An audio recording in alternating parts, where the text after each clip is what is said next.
Welcome back to the show, my friends. I am your host, Eric Szilagyi.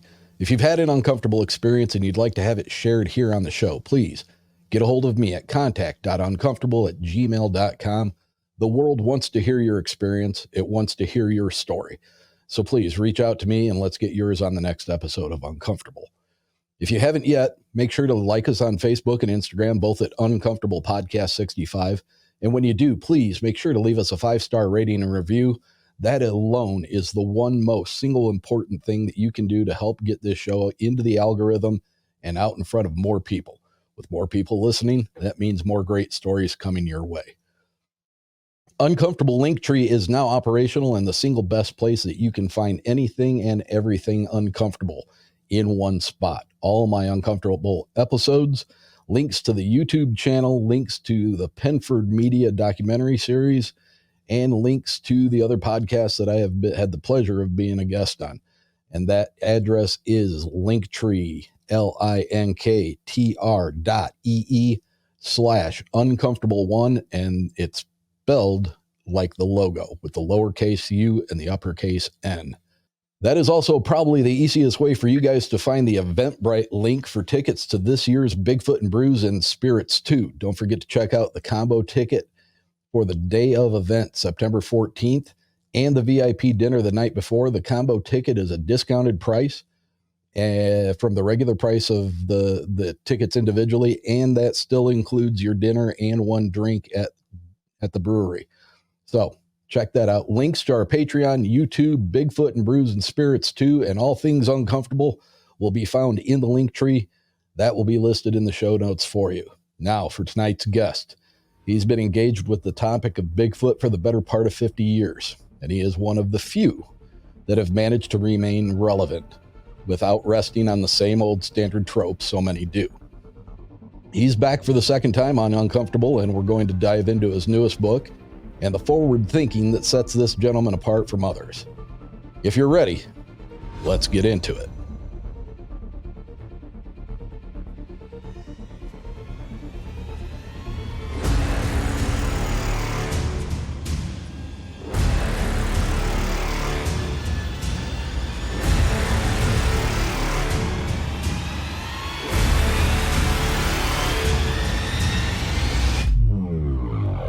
Please give a warm, uncomfortable welcome to Mr. Ron Morehead. Ron, welcome to Uncomfortable.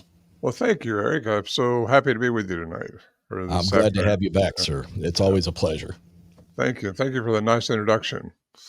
I'm going to gush on you a little bit because I'll be turning 59 in June, and I've never fancied myself somebody who has a bucket list. I've just never been that guy who's had a list of things that, oh my God, I got to do this before I die. Until I met you, I did not realize that I had a bucket list that you were a part of. And having met you for the first time at West Branch, Bigfoot Days, Bigfoot Discovery Days, 4 years ago, I think it was, maybe 5 years now, 4 years, I think. I can remember you getting done with the first part of your presentation, and you went down, you sat down at your table, you had some books in front of you, and I wanted to come over and talk to you, and I just couldn't bring myself to it because I was like, oh, he just got done with his presentation. I don't want to bother him. And my son looked at me and he's like, if you don't do it, you're going to kick yourself in the ass for not doing it. So I went over there, and I really didn't want to be a bother. But man, you were just the nicest guy. And I really appreciate the time you took with me and my son. And it was just a pleasure. And I got the pleasure of having you be the speaker at my first Bigfoot and Brews 2 years ago now. Well, it'll be 3 years in September. You did a fantastic job there. Everybody raved about you. And I wasn't the only one saying nice things about what kind of guy you are. You're a stand-up individual and very, very pleasant to be around. Well, it's humbling. Thank you. Yeah. I'm very humbled. Well, I didn't mean to put you on the spot there, but I felt it. If anybody listening, anybody has a chance and they want to get out to a Bigfoot conference, and they see the name Ron Morehead on the docket, on the ticket for the day, I highly recommend going and seeing it, because it is so much more than just the Sierra Sounds.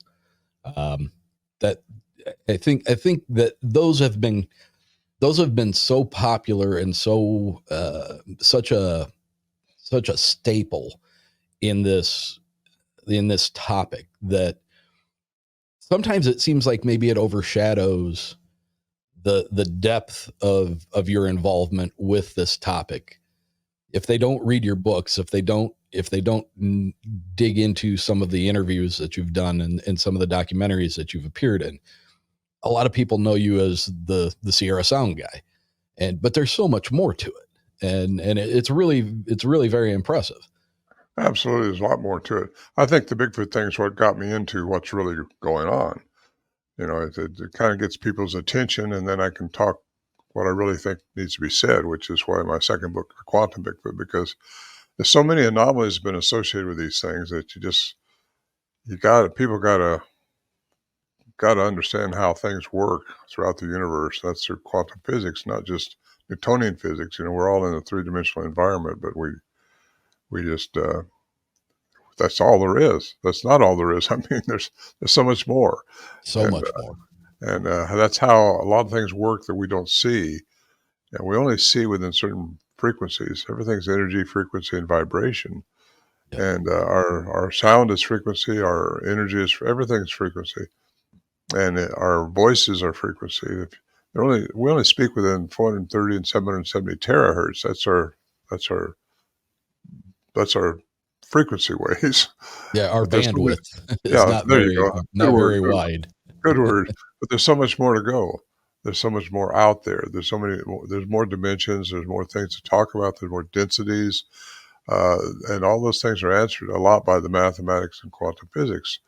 And that's what got me into it. Al Berry, as you might have known if you read my first book, or my second book, Quantum Bigfoot, he was the guy who said, always stay with science when you talk about this stuff, because the strange stuff people aren't going to believe, so don't even talk about it. Of course, he's a master's degree in science. I'm glad you brought that up, and I don't mean to interrupt you. Keep that thought, but that advice that he gave you, there are other very recognizable names when you start talking about this topic, and this isn't throwing shade at any of them, but they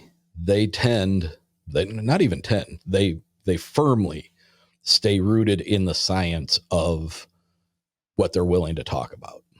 And two in particular, I've had the opportunity to have a private conversation with, and even tried to get them to open up about the more metaphysical, more entangled parts of this topic. And surprisingly, both of these names admitted to there being something else, but beyond that would not stray from the hard science that they know of, which is basically the footprints and the anecdotal sightings and reports. Yeah, I probably know who you're talking about too. I'm sure you do. And like I said, I'm not throwing any shade at them. I understand the need for somebody to position themselves steadily against something that can't be argued. And I get that. Yeah. But that has been the mainstay of this topic for so long, and it's stagnated. It really has. And there's a culture in the Bigfoot community that you either buy into the woo or you don't. And there is a very divisive division between those two groups. And I just don't think you can afford to throw that stuff out, because there are so many reports, so many experiences that these people are having where these things come up. That's what I try to do in my programs. Every time I speak at a convention, I try to bridge that gap between Newtonian physics and quantum physics, because we're all trained within those parameters. We're all conditioned in our head to believe certain things. and the woo or the paranormal, all that stuff, that's not quantum physics. Quantum physics, a lot of it answers those questions that people have thrown at me for years and years. What about how did trackways disappear? I saw one disappear. How did that happen? Well, can that happen? Yeah, there's a science behind how that happens. And I can get into all that stuff because those who don't look into how all things really, really work on this planet and in your life, all the way from minute atom all the way through the cosmos. Dr. Christopher Brer, West Texas A&M physicist, says that. And physicists will agree to that. You know, things work off the shoulders of Newtonian physics, which is based on everything you can see or feel or touch, our five senses, basically. Yeah. And that's what keeps us tied into those parameters. And the academia who would just want to stay with hard evidence like that, they're not using all the tools they got. I mean, they're probably using all the tools they've been trained to use, and that's all they can do, or they'll lose their tenure, they lose their credibility with their tenure, with their academic colleagues, and right, and they'll yeah, potentially lose the following that they've gained. yeah, right. But they're all got to change. I mean, because it's coming. It's a fact that all these things exist, and I think there's awareness coming to the general population. That's why things like what we talk about are so very, very popular anymore, because they just got to understand there's more out there that you don't see with your eyes, that you can't really duplicate with the classical science. And you get into quantum physics and you find out that there's just things going on that you got to get your head around. And how far is it to the end of the universe? If everything's measurable, because classical science is based on everything measurable, predictable, material, and physical, and really, it's not. I mean, that's classical science. Yeah, that's our three-dimensional environment. But when you find out there's more dimensions out there, more things going on. Well, when you die, people think, well, I'm going to go to heaven, maybe. Well, where's that if it's not another dimension? You know? Right. Because even Right. Go ahead. I'm sorry. I was just going to say, even Tesla said, what one man calls God, another one calls the science of quantum science. So Yeah.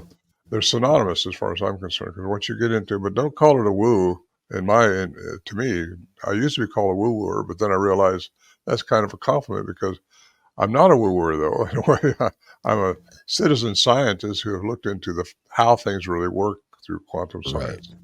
Right. And there's a statement from Dr. Planek, Nobel Prize winner, 1918, and it sums up for me the gist of what we're just talked about, as far as the people that lean on the science, and that is, science changes one funeral at a time. Right. and that is so very true. You know, it's a shame. I mean, these other individuals that I'm talking about, they've done a lot as far as progressing the interest of people in the topic of Bigfoot. Oh, definitely. Yeah. But I don't know that you can say the same for the interest in trying to research the components of what make these things up, where they're from, how they do what they do, why they do what they do. And that's what really strikes me about you, is you've dug your heels in, and that's where you thrive. That's where you to me make a huge difference in this topic, because you're entertaining those aspects of the stories, the encounters. It's been my passion. You got to find out, every issue, every problem has an answer. Otherwise it wouldn't be a problem. Everything has an answer, everything. So how could they possibly disappear when so many people say they saw them disappear? How come trackways can just stop? I've had it happen to me. And you just kind of put that up on the shelf till you can figure it out or something. Cause I've had so many people reports, even Fred Beck in Mount St. Helens in 1924, I think it was, he claimed, prior to him shooting one, supposedly, he said that he followed a trackway one time and it stopped. And he said the thing would have had to jump 160 feet to have not left another track. Well, the guy is credible. The whole report was credible. I mean, he couldn't find the body that shot one, though. But still, it's considered credible. And Yeah. if that's credible, then all the other reports I've heard, well, the trackways just stopped. Well, a regular researcher say, well, a helicopter must have come in and picked them up, right? Didn't Well, happen. I know some researchers say, well, duh, look up, and I understand that, the possibility of these things going arboreal and leaving the ground and getting into a tree. I 100% get that. But Sure. when you have footprints that stop in the middle of an open field, Hmm. or and there's nowhere for it to transverse to, then there's still a problem. There's still an issue with that. Well, you want me to explain that a little bit?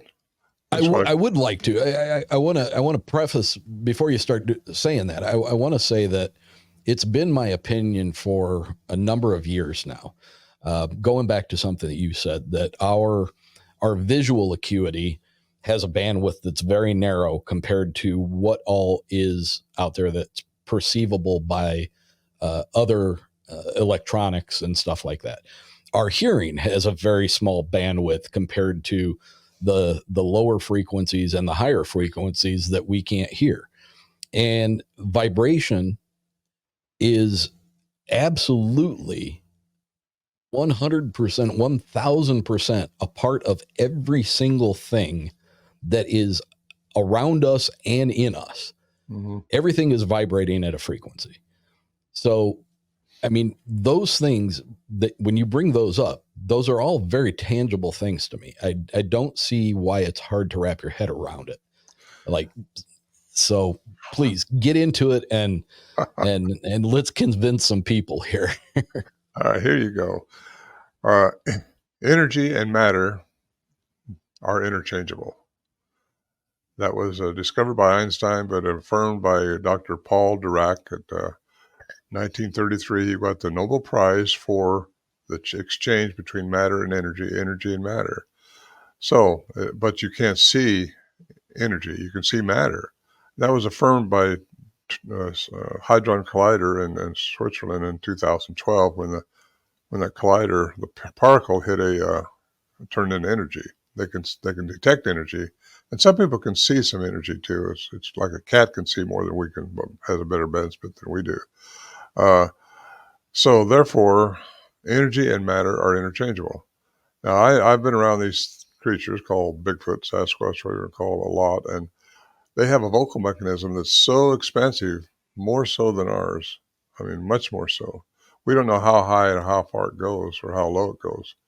I believe they can go to infrasound and ultrasound like you was talking about, but we don't hear that. We can feel it. I've had the feeling sensation before when I was getting close to one. But if they can create a frequency, which is energy frequency vibrating, it's energy vibrating at a frequency. And Einstein says you find the frequency of anything, you can change its matter. Well, that's a big one to get your head around. I think that's how miracles were done. They find the frequency of something, you can change the matter. Well, if these things have learned or been given the attribute to change their matter into energy, they would disappear. You might see them cloaking through the fourth dimension of time, or you might see the trackways stop. The trackways would stop because their density wouldn't be there anymore, and they wouldn't leave a track. So there's my answer to that. It just makes sense to me because it's been established that those two issues are interchangeable, and I think that's the key right there. So on that point, do you think that they are continuing to remain in our plane of existence?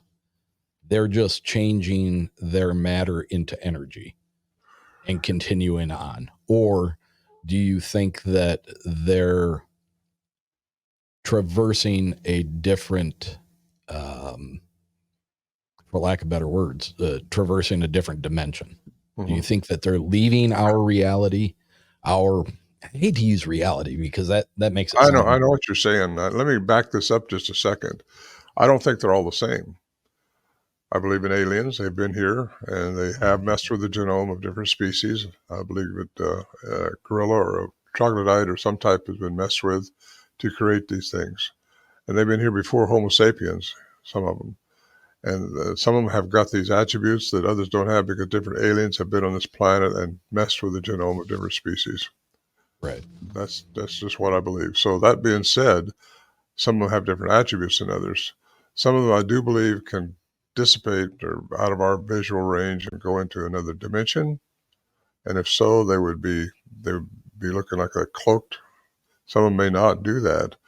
I don't know. I really don't know. I have my suspicions that they go out of our dimension because I think they've been created by all of them have been created by something other than Darwinism, evolution.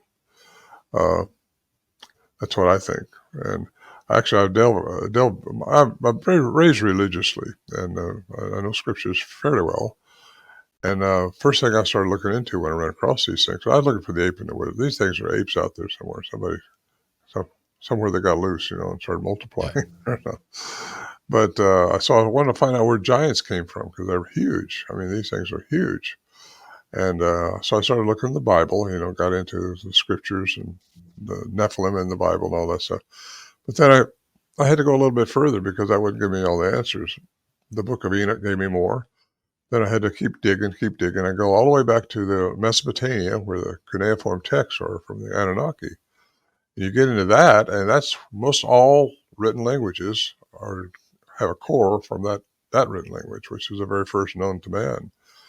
And you start researching that and looking into that, you find out that a lot of things happen between Genesis 1 and Genesis 2.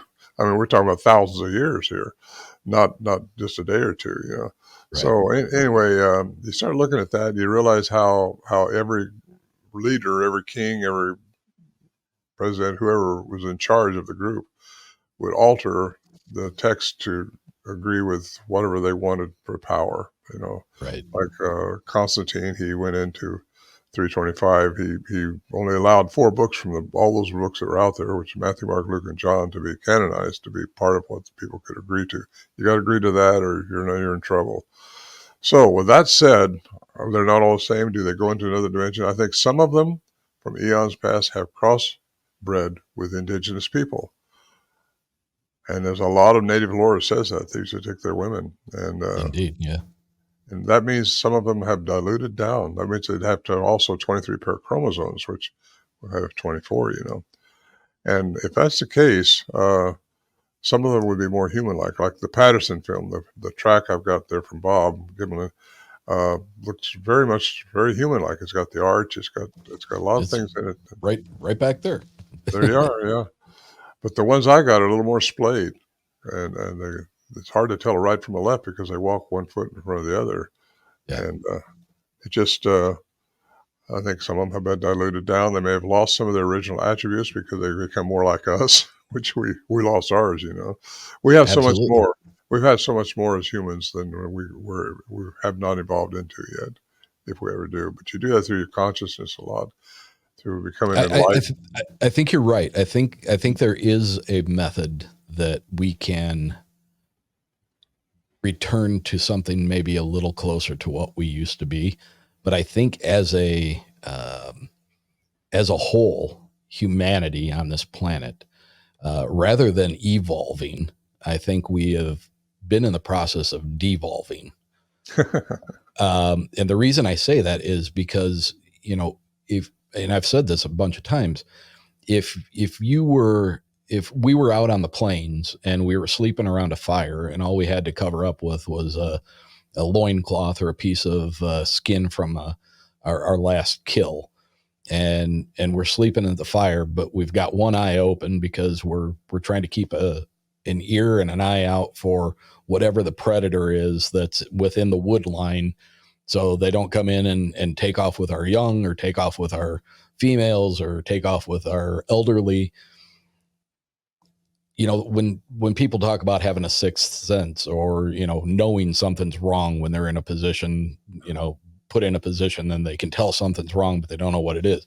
I think that's a throwback to, we used to have that, and we used to use those things a lot. But with being in a house with a roof and with doors that you can lock and with windows that you can lock, we don't have to rely on those anymore. So through generations of civilization, I think those things have been dumbed down and virtually lost to us. We probably still have the ability to do it, but it's not practiced. It's not used. We don't need to. So, them out in the woods and living wild, it only makes sense that they still have those senses about them, and possibly because of DNA alteration, even more than what we could comprehend. Yeah, they we I think have the same abilities that you're just mentioning that's been digressed in us. I think we do have the ability to grow into back what we're originally meant to be. And I think we started being dumbed down right after the last younger Dryas here, 12,000 years ago or so. And we just had to start growing again because we lost I think our whole Earth lost its vibration, went down to third dimension at that time when land split and all that. We have to learn how to meditate and to get back into what we're intended to be, because we can reach to what we're supposed to be all the way in this lifetime. It's just we have to learn that we only live in three dimensions, and yet you can, I should say three densities, that's a better word. But you can go into the fifth and sixth. I think we're all headed for the fifth and sixth dimension now with this enlightenment that we're going through. But cleaning up your pineal gland is very important. It has a direct relationship to the heart, which the heart is your brain, really. That's more important than this one up here, pretty much.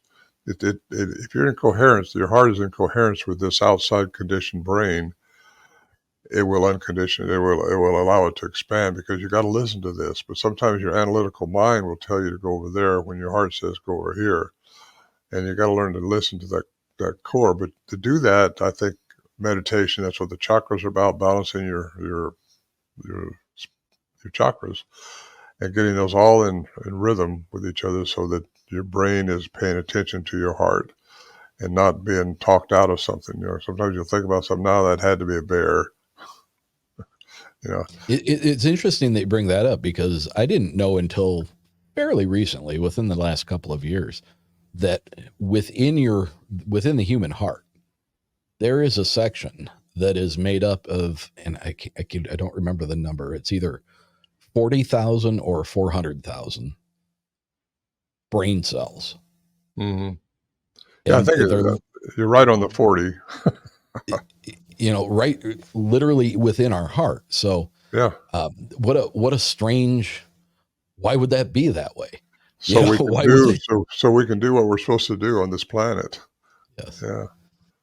In my opinion, it's interesting that you bring that up. That's a.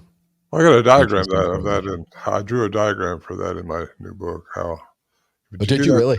Yeah, through meditation, you just have to learn to be still and let that pineal gland get decalcified, which that's the receiver. I think that is the thing that can reach into the source. I got to call it the source because we don't know what it is, but the universal consciousness. And that universal consciousness wants us to be right, wants us to get back to where we're supposed to be. We're very important as human beings, and I think there's a lot of things depending on us to get through this and get back to where we're supposed to be. And I think we're supposed to get into really what the Anunnaki were, and they were of course, the ones that were here on Earth, writing giving the cuneiform text to the Sumerians. They weren't supposed to interfere, but they did. They were giants. They're called the shiny ones, the powerful ones. Those names are all Elohim. They always talked about gods. Elohim was mentioned hundreds of, if not thousands of times in those cuneiform texts that they've discovered. But it's always been in the plural form. Oh, that throws you for a loop. That throws you for a loop a little bit, because we've all been taught there's one God up there herding sheep and he's going to get you, Well, that's not the way I see it anymore. God made man in his image. A lot of people say, well, that's the Father, Son, the Holy Ghost. Well, yeah, it probably was. But there's more to it than that. There's more to it. And I think they did a lot of manipulation with different species on this planet. There's a whole hybridization program on board now. And anyway, goes on and on and on. It's a lot of fun when you start looking into it. It's very, very interesting stuff. I'm going to ask you this, and I think maybe I already know the answer, but judging from how you speak about it, you were born and raised religious. You went back to the books of the Bible, and then you had to go beyond that and go find the books that had been omitted from regular use with the Bible. Do you find that when you start looking into this stuff that conventional religion really, really breaks down at that level? Yeah, in my opinion, it's all about control. There's a lot of good people in religion. Don't get me wrong, but I've also been around it all my life, and I'm not religious now, but I'm spiritual, like we all are. And I think if Einstein could have said it today, like he said it years ago, he said, uh, "Science without religion is lame. Religion without science is blind." That's Einstein said that, but he could say it today. I don't think he'd use the word religion. I think he'd use the word spirituality. Spirituality, yeah. Yeah, because we're all spirit beings. We're all energy at the most minute source, which cannot die. You think about that one, that just falls right into religions. You can't, if it can't die, it's got to go somewhere. And it only changes form, but it can't die. So that got me into multiple embodiments, really. I don't think you can learn everything you got to learn in this one lifetime.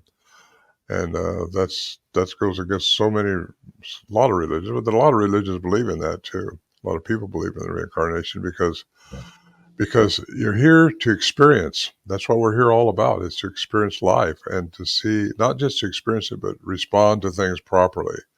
Because so many of us want to be a victim, and so many of us want to think, well, if it wasn't for bad luck, I wouldn't have any luck at all, on that path like that. But if you think positively and treat everything with love and compassion and be honorable with other people and be an honorable person and think positively, watch positive things and just get off this petty path that so many people are on, Stop watching soap operas. That goes back to you and I before we started recording. I asked you how you've been, and you told me you're great. And you went on to say, you're having a wonderful life.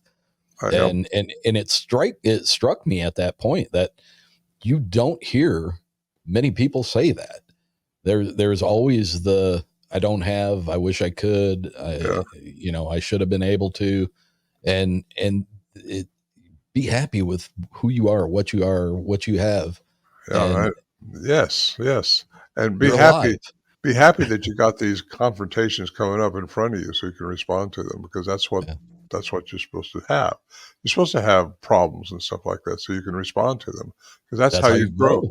That's how you grow. Exactly. I told my grandson, he's playing football, "Oh, we lost." I said, "No, there's no such thing as losing. You either won or you learned something." Yeah. So we're here to learn and to respond properly. And I think that's really the Bigfoot thing got me into talking like this, because I didn't used to just talk about the sounds that we recorded and what went on at camp, all the anomalies that happened and all that. But I'm happy that I get on programs like yours and I'm able to say what I think needs to be said. At my age, I don't care to pull anybody's strings, or I don't care about ego or nothing like that. Right. Just hopefully it helps somebody, and what I got is helpful. Yeah. Well, I agree with you. And like I said earlier, standing on science is fine. But when there is somebody that wants to delve into the other parts of these things, the other topics that are involved with this, don't poo-poo it. There's a space for it. There is room for everything. The thing is, quantum science is a science. It's only a little over 100 years old. Like you mentioned, Max Planck a while ago got the Nobel Prize in 1918. And that's when, prior to that's when Einstein, Schrodinger, all these different physicists started working on the new science that's out there. But if you're not a physicist, you don't know about all that. Even the classical scientists have been trained in certain little fields there. That's all they're going to stay in. That's what they're trained in. That's what they want to answer to, and they don't want to get out of that box. But I think it's time. Their time is coming. They've got to admit that more's going on than what they've been trained to study. And that's just what I think. Tesla, again, this is like, if you look up Ron's new book, Bigfoot Unveiled, if you look at the very first paragraph as far as description, the very first thing that you're going to read is, the day science begins to study non-physical phenomenon, it will make more progress in 1 decade than in all the previous centuries of its existence. And that was written by Nikola Tesla. And it it's so true.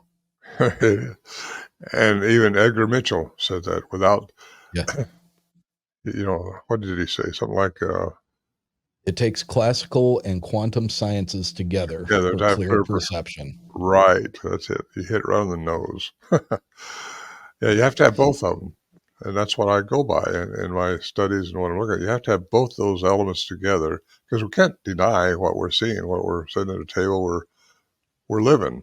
And you can't deny that. I mean, it's obvious we are, unless it's a big hologram, like some people say, like it probably is, but I don't get into that. It's another story. I hope not. I hope it's not. I hope there's something more. I hope there's more validity to our existence than just being a simulation.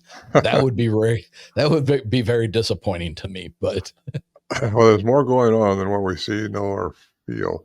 And I think if we're in a very special time on this planet, I think we're fixing to see some major events unfold, probably between now and, they say 2027. Yeah. And that's what things seem to be leading to.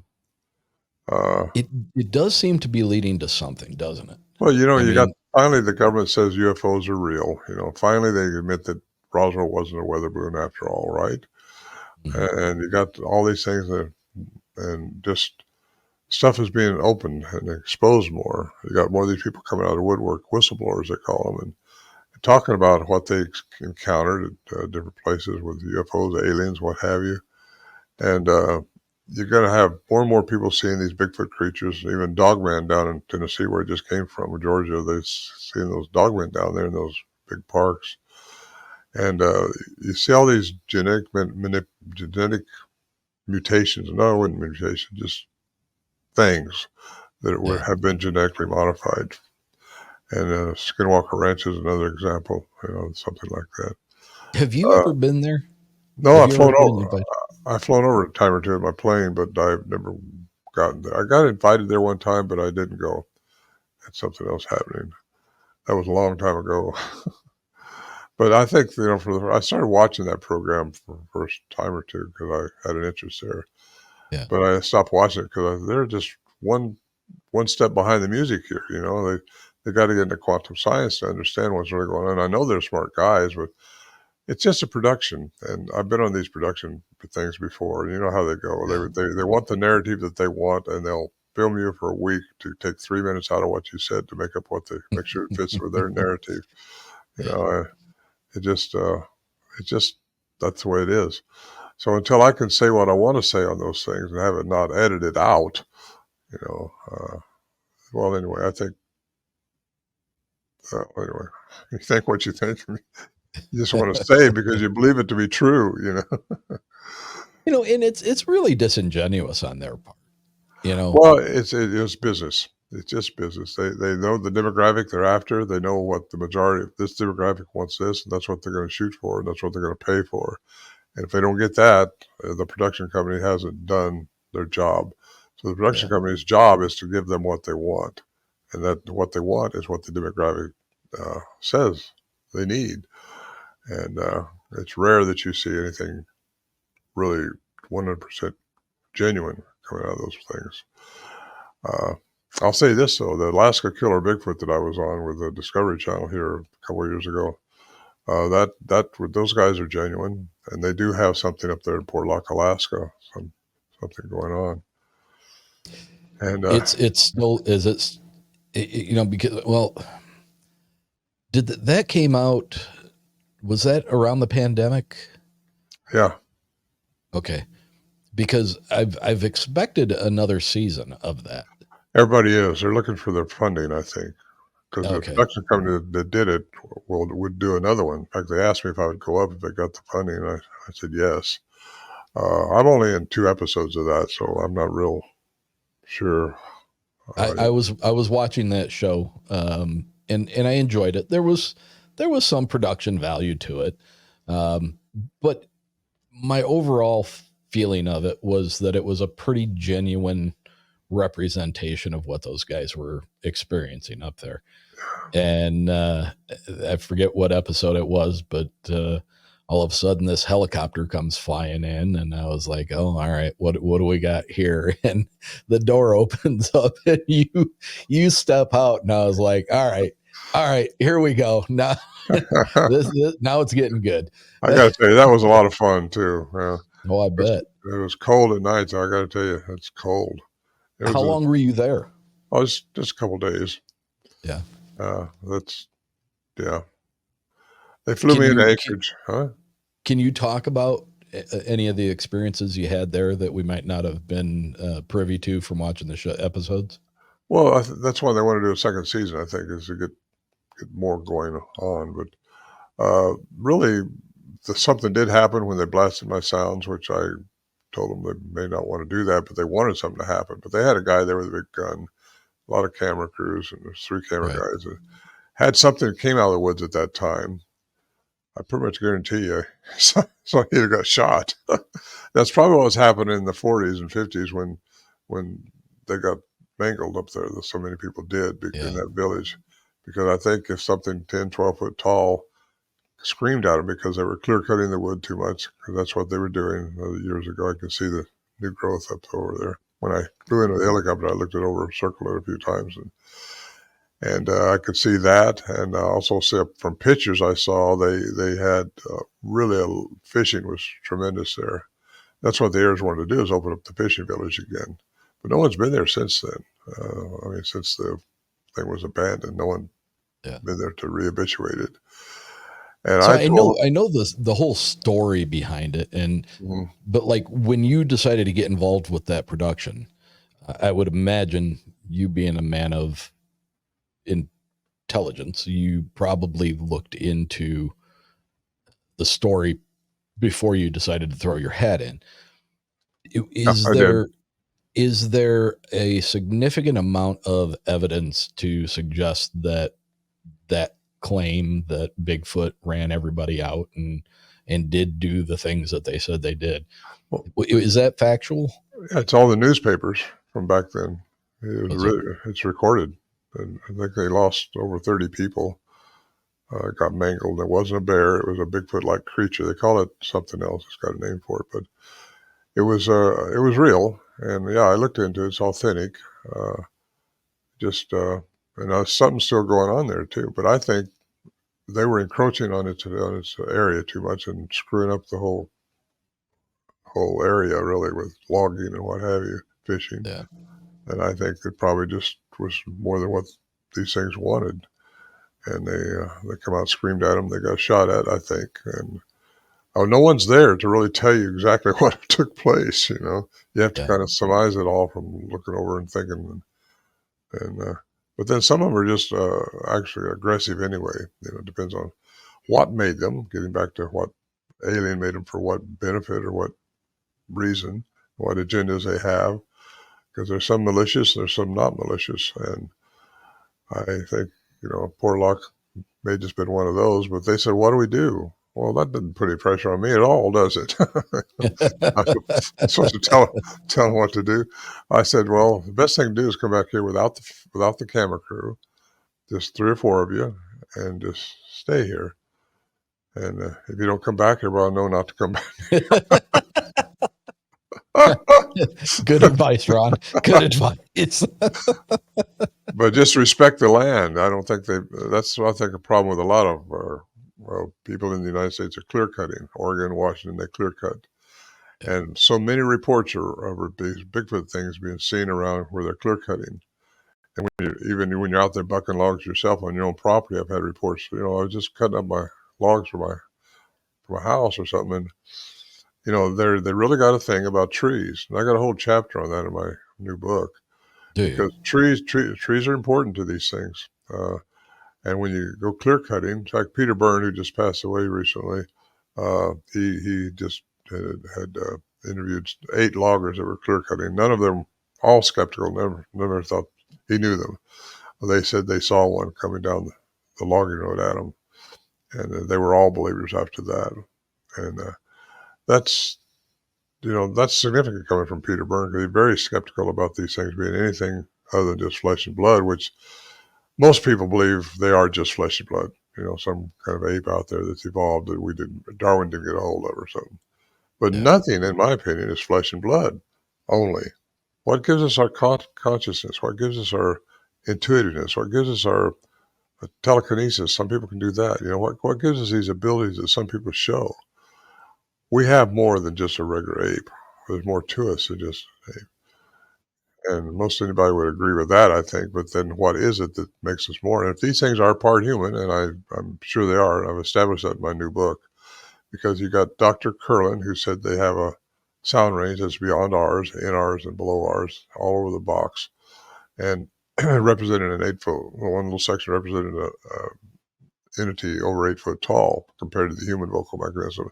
Then you got Scott Nelson, the cryptolinguist, who said that's a language. He listened to him and studied him, and he said that's a language by the human definition language, which means a morphine stream, like I'm talking to you now, like we talk. No other animal on the face of this planet is supposed to have that ability except humans. Yet these things have it. Yeah. That's according to Dr. Philip Lieberman at Brown University. So if they have that component, and they do, the ones we interacted with does, they're part human. Bottom line, they have to be. And Well, I thought it was really interesting. I watched a talk that Scott had done. It was long.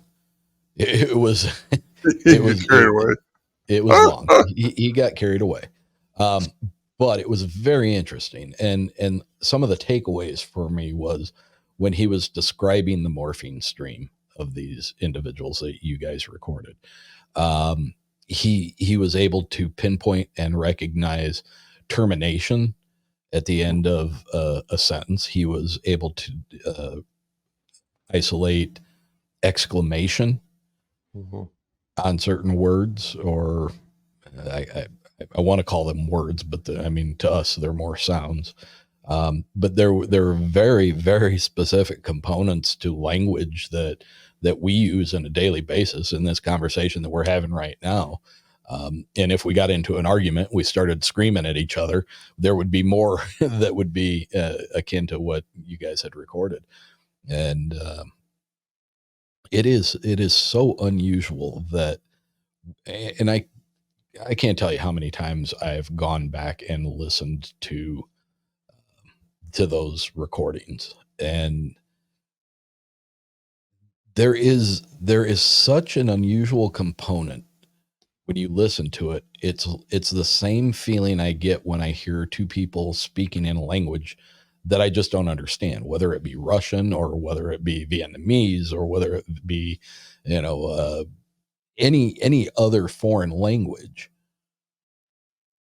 There is something very intelligent going on there. And I mean, it's not like cavemen grunting and groaning at each other. There's like communication. There is legitimate communication going on around you guys when you recorded that. And it's a fascinating thing. Absolutely. Yeah. Yeah, you could hear them stepping on each other too. And some people say, well, I can make those sounds. Well, no, they can't make those sounds. Not Yeah. to the frequency that we were getting. Who was it? Thinker Thunker, I think, did he's not a professional, but he did a pretty good analysis. He said there was 5 octaves in one tone, and humans can't do that. So, and also the proof is out there, that program there, they did an element on the Sierra Sounds and accredited them as being genuine. And they are genuine, I mean, Yeah. I was there, and no one's messing with us up there. I mean, not any human anyway, not like we see humans. Was there ever a time up there where you guys, or you in particular, like truly felt at risk Was there ever a point where,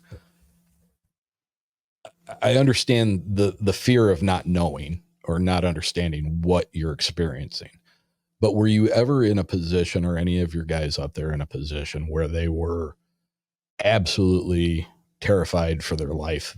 Was there any kind of aggressive behavior? When it first started, there was. I wasn't there on the first go around, but that's how I got involved. Actually, when the guys left, he could go back. He said, and the guys were late coming out, and the wife said, "Well, we got to find out what ate them, or if anybody ate them, or if they've been killed, or what's going on," because it's they didn't know what they're dealing with. They would Bigfoot was not on the radar at all. They just thought there was some kind of monster up there, and so Donald said, "I won't go back," but I was friends with them all, but I wasn't a hunter at the time, so I wasn't part of the hunting group, and that's all it was up there was a hunter. So I went back with him, and that's how I got involved. I saw the tracks, I heard the sounds they recorded. They were all okay, but they were so afraid the first few nights up there, a couple nights, that Donald wouldn't stay another night. He shot out, said, "I'll left him a note." Well, it is pretty frightening when you listen to the sounds. But when I started going up there, I realized, well, these guys hadn't been hurt yet. They haven't been eaten, and nothing's happened.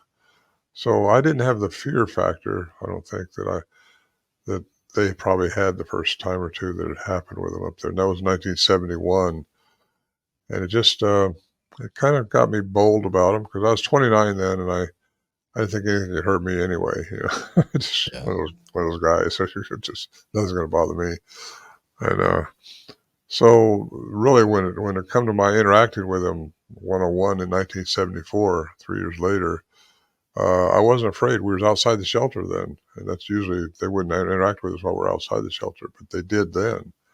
That's when they slowed down, according to cryptolinguists, they slowed down their vocalizations to try to communicate something with me that I could understand. Me, not still not knowing what we're dealing with, but just having fun with it in a way, in a strange way, started mimicking them. And yet they were trying to say something to me, and I don't know to this day what they were trying to say. And a lot of people say, "Well, we listen to recordings. We know exactly what they're saying to you." Well, they all tell me something different. So how do you really know who's telling you the truth? And you don't know where to put your weight there. But Right. they were interacting with us. They weren't trying to. You could tell there's an infection of not that's the wrong word, but a sentence, a statement coming out as a question, inferring a question to me, and I Yeah. tried to mimic them back. Got all this on recording too. That's the core of my second CD that I presented. By the way, all these are downloadable on my website, books and the CDs, and so I'd throw that out there. Yeah, absolutely. I mean, while you're talking about it, tell them what your website is and how they can get that, Yeah, because you were kind enough to share those with me a couple of years ago when we did our first episode, and sure. like I said, I can't tell you how many times I've gone back and listened to that. It's just, Mm, and here's the interesting thing: when I play it, my dog wants nothing to do with it. right. He'll leave the room, he will go and he will come into like my studio area where the sound, he's not getting the sound anymore. Mm-hmm. I took him I went this was a few Christmases ago. I got invited to some friend's house, and somebody was asking me about doing the show and do I really think Bigfoot exists, and I said, yeah, I really do think that it's a real tangible thing. It is out there. And they're like, so what kind of proof? What can show me some kind of proof? And I played your sounds for them. And they had just gotten a new black lab, and he was only a couple of months old. And he would not go into his crate to save his life. He wanted nothing to do with being in that crate. And the crate was in the room that we were all having the party in. And I played those sounds. And when I played those sounds, the dog urinated on the floor and he went into his crate and he laid down. Yeah, my second CD, Eric, has a 911 call on it, if you've heard that. Uh, I interviewed this guy. It's on the Olympic Peninsula in Washington where he had this encounter. He saw the thing. He called the police. It was all on recording. When he was talking to the dispatcher, he saw it out in front of his garage through the windows Oh, of the I do garage know which door. one you're talking about. Yeah. Yeah. Yeah, that's been plagiarized a lot, but I don't care. It's real. Yeah. And just interesting. But he had his dog killed there, a big German Shepherd. It was thrown 35 feet. We measured it from where it was on the other side of the fence, over the fence, 35 feet. Killed it. He had buried. And anyway, it's if a dog irritates them, they will kill a dog, or if if if the dog goes barking after them. But the best thing could happen for the dog owner is if he comes back and cowers down under your legs or something. That's what Yeah. generally happens. Dogs just won't follow a trail. They won't follow the thing because they will get killed if they do. And I discourage people taking dogs, but some people do. And if they go chasing after that thing, they're going to maybe lose a dog. Yeah. I interviewed a gentleman. Oh, by the way, Probably been, my what's that? website, my website is ronmorehead.com. Okay. Yeah.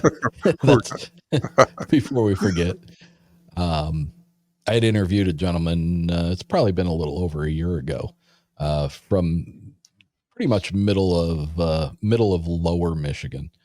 And, he's firmly convinced that the one that is on his property and his dog, kind of, this makes it sound silly, but kind of engage in each other. He's come back to the house smelling very, very musky, and like he's been around something that doesn't smell good. And when he takes, and it's a small dog, a small breed, and when he takes his dog with him, there is a kind of like a feed store that he frequents. And outside the feed store, they have one of these cement Bigfoot statues, like you see at all these home and garden places. And he said when they go to it, that dog, when he'll run up to that statue and his tail starts shaking and he gets all excited. Oh. Like he recognizes that as something that he plays with in the woods. Well, he probably got a good one. Yeah. Like I say, they're not all the same. So some of them well, if they can find the vibration, and they can, I think they can tune in the vibration of anything. That's my opinion. And I think that can also be animals. Our horses didn't jump around when these things were right out there. They didn't. No, they did when a bear had come around, but not when the Bigfoot was around. They didn't. They just stood like frozen. Interesting. And I think they can tune into vibration. That's where a lot of people get what they call mind speak, because they can tune into your vibration. You'll hear that. I never did. People ask me, David, mind speak. I'm too analytical. That's my problem. I have to analyze everything. I conditioned brain, and that's probably why they were trying to tell me something orally out there. And I got to record it because I couldn't get the quantum entanglement, I call it. But yeah, they can quantum entangle a lot of things, I think. Find the energy, find the frequency of anything, you can control its matter. I've often wondered, as far as frequency goes, with their vocal capabilities, and if they were able to produce a sound wave in a frequency that is something that is completely foreign to us, I wonder because like if you've ever been to a loud concert and been too close to the speakers, or been around something that is incredibly loud, vibration and frequency can alter the way that we see. It can cause distortion in our vision because of the vibration and all that. And I wonder if part of the component of their being able to turn into like the predator, where they disappear, they blend in. I had a conversation with a woman, and I've tried forever and a day to get this woman to come on, and she just won't do it. But she insists that when she became aware that they were around her, as she was leaving the area that she was in, and she was getting hit with this wave of, for all intents and purposes, let's call it what a lot of people do by saying that they were getting zapped. When she turned to look back at the area that she was leaving from where she was hunting, she was very familiar with the place. She was very familiar with the land and the surroundings. And when she turned around to look back behind her, there were still trees, there were still leaves, there was still sky. It was still looked like normal, but it did not look like the spot that she was in. She did not recognize what she looked back at as being the place that she was just hunting. And I wonder if their vocal capacity, if they're able to emanate a change of frequency, can they affect how we perceive them more than are they actually cloaking? Interesting. That's nothing surprises me. Yeah, I think that's, well, I don't know, but that's a pretty good idea there. I mean, because their vocal range is so expansive, it's hard to say what they can and can't do. We'll know one of these days, but we don't know now. But that's interesting. I've heard other people, same thing. I had a guy walking through the forest one time, and all of a sudden all the surroundings were different. And I can tell you this, what did happen to me and Warren Johnson up there one night at our camp. We heard this thing outside, and it was probably 20, 30, maybe 30 feet away from the shelter, behind a huge tree, we thought. And we thought, well, let's go out through the door. We'll see it right quick and see it run away. Because bright moonlit night, and we thought, just go see this thing run away. We was getting pretty bold then because we realized they weren't going to eat us. They were friendly. And so we both jump out there at the same time, start walking up towards that tree, probably 10, 15 feet apart. And we got up there just so many feet before we got to that tree, both got frozen. Like I relate to it as a force field in Star Trek or something, just, you couldn't go. I mean, you could not go forward. And he looked at me and I can't go anymore. I said, I can't go anymore either. And so we both just turned around and went back. As soon as we got back in, it started chattering again like it won, I think that might have been infrasound. I explained that to a scientist one time who said, we can't work with your fear. Science doesn't work with fear. By the way, that's another subject, fear. Very important. We understand fear. I said, it wasn't fear. We was not afraid at that time. We just wanted to see one. And he said, well, it had to be infrasound or pheromones. At the time, pheromones only work within the same species, so I thought it has to be infrasound. I still think it's infrasound, but who knows what it was. But now that we do know they have a human component to them, it may have been pheromones, but I don't think so. That's a different story. But fear, let me get on the fear right quick before we have to go. Fear is very important that you control fear. I think that's why I've had so much good luck up there, because I haven't been afraid. And I've been concerned a couple of times. I was up there by myself in 2011. That's the last thing I wrote in my Voices of Wilderness book. I had a guy scheduled to go with me, one of the offsprings of the Donald, really, and he had to back out the last minute. So Scott Nelson and I had been up there, I think, 3 times that summer trying to get some more corroborative sounds or something. And I had to know, because nothing definitively happened. Things happen, but if it's not definitively, like you got a sighting or you see tracks along with the sound or something, has to make it better than just, yeah, I think so. So anyway, I wanted to find out. I went back up by myself, good shape. I could walk in, and I did. Carried just enough protein bars to last me for 3 days. One of those things. And I had an encounter that night. I heard him chattering. That was the last time I heard him chatter. 2011, and heard a big whap, and I thought it was a wood knock at the time, but I kind of think now it might not have been a wood knock. It might be the energy of one of them materializing out of a tree. I'm glad you said that. Well, I think they, even Native lore says they energize in trees. They live in 2 worlds. Well, how does that happen? Well, if they can change their matter into energy, they can go into a tree and just be there, and they have to have energy, I think, to to do what they do and to even come out. And I'm not the only one that subscribes to that, but there's other people that have seen them go into trees. And I've seen a video one time of a guy who he was coming out of the woods, and he was filming outside of the car. His son was driving, and didn't see it till later. But he had a video of a head sticking out behind a tree like that, looking at him, and just real quick. But you seen his head go out like that and come back, conical shape. And the tree's only this big around. I mean, you had to have seen more of it. I'm saying that there's something going on with trees and these things. And another reason we don't want to cut trees down, but so many reports about these things when you're cutting trees. What do we do for trees? They give us our life, and they give us our air, and we just cut them down, use them for furniture, building a house, or burning.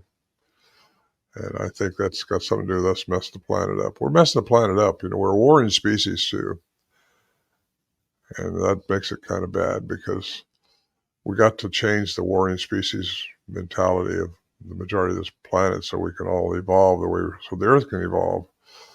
And we need to evolve to a higher state of consciousness. And we can do that within ourselves, but we want more people to understand how this works. And it's through consciousness and quantum science, just because we can reach all the way up to the 9th dimension, I think, in this embodiment.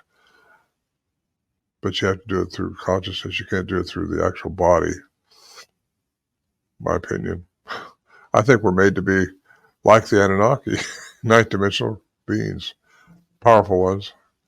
Well, I don't disagree with you, because I think that created in his image, or created in their image, I think probably is more accurate.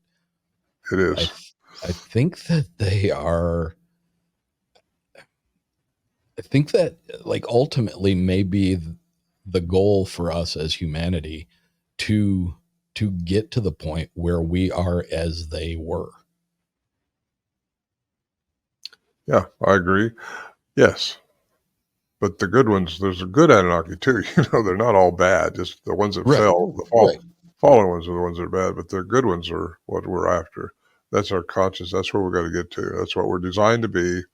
And nothing else in this universe is, well, that I know of. We've all been here before, so we probably know a lot more than what we can really bring to our consciousness. But I want to go back to real quick what you said about when I got excited when you said about the tree. My podcast covers anything in high strangeness, paranormal encounters, hauntings, stuff like that. And the thing that is, I try to have this file cabinet in my head of all these things that repeat, the things that I hear either in a haunting or in a Bigfoot, or there's things that there's a pattern, there's a thing that repeats. And so many times in the investigation of a haunted location, what do we hear? You hear rapping, you hear knocking on wood, and then you hear people who have encounters out in the woods where they're hearing wood knocks. Well, to my knowledge, I don't think anybody has ever captured a picture of a Bigfoot standing there with a huge stick hitting a tree. Right. And I get pushback on this all the time, and that's fine. I think everybody should have their opinion, and it's okay to disagree. We can still walk away being friends, but I wonder if that knock, that tree knock that everybody is trying to emulate, which isn't easy to do unless you have two very hard pieces of wood to knock together. I wonder if that sound is a component of them coming into our perception. Mm-hmm. Could be. That night when I recorded them, I got the recordings of the wood knocks. They were knocking. Mm-hmm. But that's not all there is to it, I don't think. They rhythmically clack on rocks too. And they whoop back and forth, different intonations of whooping. That's all on my second CD. However, we learn just to ignore them when that starts happening. Be still, keep doing what you're doing. They come closer, and that's what happened that night. So they came in the second night doing the same thing. How close do you think you were at the closest that you guys ever engaged with them? How close do you think that they were? Oh, probably 15 feet. Really? outside our shelter. Yeah. Now that night when they were interacting with me, they were probably 50 yards away. That's But close. That's close. well, that's the night I saw one, and that's what. So did Bill, my friend. He saw one that same night too. That's when the samurai cry. I recorded that samurai cry coming down from. I seen it streaking through the woods and really fast, very smooth. And he's going down to where we think there was an adolescent and a female down below. And I think the adolescent was trying to get too bold. And I think that's what the big male was probably trying to stop. It's just my opinion of how it felt that night. But this went on for over an hour that night, and it was really exciting. But So I think, lead us into the book.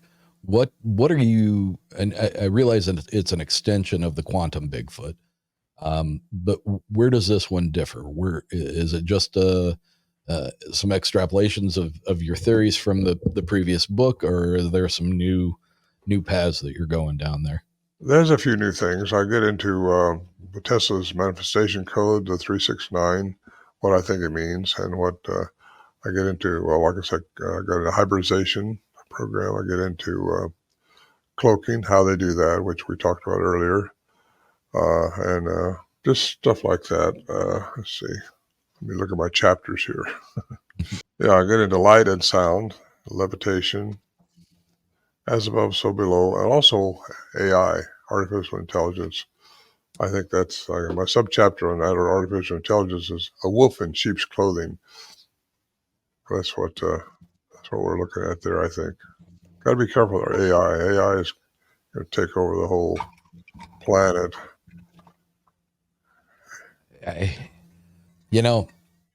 There was a time where I was like, it's not going to be that bad. And now, the more I see, I now see content creators using Joe Rogan's AI generated voice over a video that he never was a part of, reciting a script that he never spoke. In the fact that they can do that now. I mean, there was just something on the national news that phone scammers are using AI, and because of all the information that's out there and all the stuff that's been recorded by our phones that we carry with us every day, that have already been proven that they listen in on what we're doing or saying, that scammers are able to use AI to generate the voice of a family member of, say, Ron Morehead, whether it be your son, and generate a call that is completely scripted by them in your son's voice to say, Dad, I'm in trouble. I need help. I need you to give me your credit card number so that I can, pay for this ticket, or, keep me from going to jail or something like that. And you're going to be firmly in the belief that you're speaking with your son. It's an AI generated voice, and you're going to respond to it accordingly by saying, yeah, okay, here, I'm going to help you out. I'll give you the credit card number and you can, pay for it with that. And it's a total scam. It's just, and this is so new that they haven't even broken through the first layer of what they're going to be able to do with this stuff. Right. That's why I say it's a wolf in sheep's clothing, because everybody in the world is going to be dependent on it, and it's what even the Bible talks about. How it's going to be deceptive, and everybody's going to want it. Everybody's going to need it. We're being dumbed down with everything we're doing. Just the way it is. We used to depend on our gardens to eat. Now we have to go to the grocery store and choose between pesticides or not. Yeah. And so, this new generation that's coming up too is got no idea how it used to be 100 years ago, where people had to grow their own food. And now, just everything was different, and things are so different now. Hell, these generations now don't know what it was like 40 years ago. No, they expect entitlements on everything they do, turn around. And it's too bad, because it's just the way the culture's It's the way the negative is leading us into. I think it's all planned too. But that's just my conspiracy. I'm not supposed to be a conspiracy theorist. I'm not. You know, it forces a person to kind of categorize themselves as that. But I firmly think that there is a concerted effort that's going on, whether it's by the Illuminati or whether it's by the couple of few incredibly beyond wealthy families that we've never even heard of. Whoever's calling the shots, everything seems to be designed to keep us looking down at that little shiny piece of glass in our hand, and instead of looking up or looking and going engaging with Mother Earth and hanging out in the woods and the forest and doing things that keep you grounded, it sure seems like they're trying everything in their power to keep us under control. And to what's the word I'm looking for? To distract us from everything that's going on. Yeah, there's a lot going on. Those who want to understand it needs to think about it, because, my gosh, it's just becoming too common for everybody just to accept it, and that's what's happening. And I'm not accepting it. I don't trust the government one bit. I just don't. I don't believe what they say. I don't like to watch the news because I can't trust it. Just don't know what to believe anymore, other than just listen to your heart, because the source of everything comes into your pineal gland and relates right down to your heart, and just don't let your conditioned brain talk you out of it. What your heart is telling you is what should be done, in my opinion. I keep saying, and I think that's a great way to end this. It's called a gut feeling. Yep.